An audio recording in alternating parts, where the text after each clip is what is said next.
Hello and welcome to another episode of A Personal Branding Story.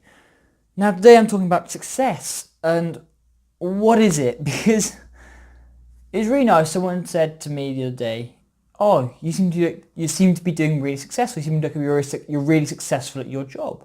And at first I took it as a real nice compliment, and I thought, well, I don't feel successful.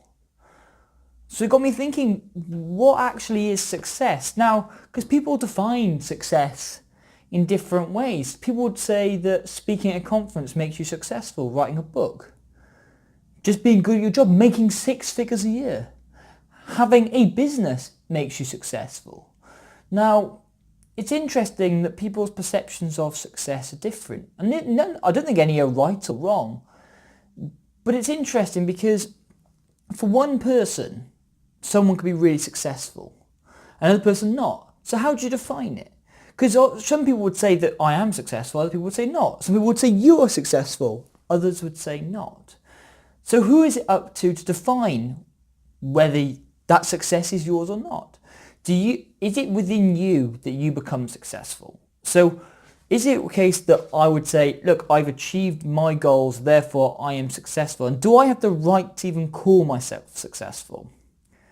I guess the reason I ask that question is because I don't believe that people necessarily have the right to call themselves thought leaders or experts. It should be a title almost given to you by your peers, your audience, your customers.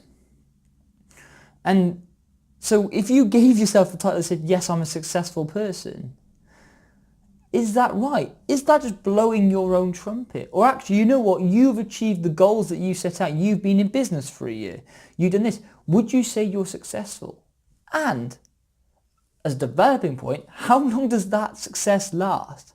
How long can you wallow in being successful? I don't know. It's almost like if you have run a business, say, for a year or two, you could be defined by some people as successful. You may even say that you're successful because you've run a business for a few years.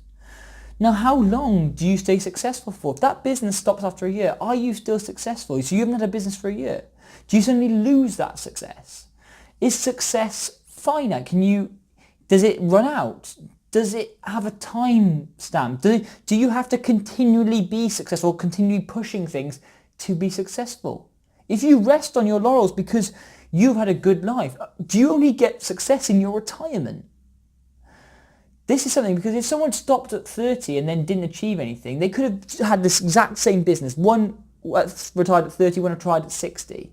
They both could have run a business for 30 years and then decide they're not going to work. Does the 30-year-old be more successful than the 60-year-old? Does it even matter? This is just something that has got me thinking about, because I want to be successful. I've achieved some incredible things over the last 12, 18 months. But there's so much more I believe I can still do and want to still do. So I don't feel like I've become successful yet. I'd love to know your thoughts on success, what it is, whether you would class yourself successful, whether you would wait for other people to call you successful or not. I think it's an absolutely fascinating topic, and I'd love to hear your thoughts. And so too would Shredder. So thank you very much for watching. Goodbye.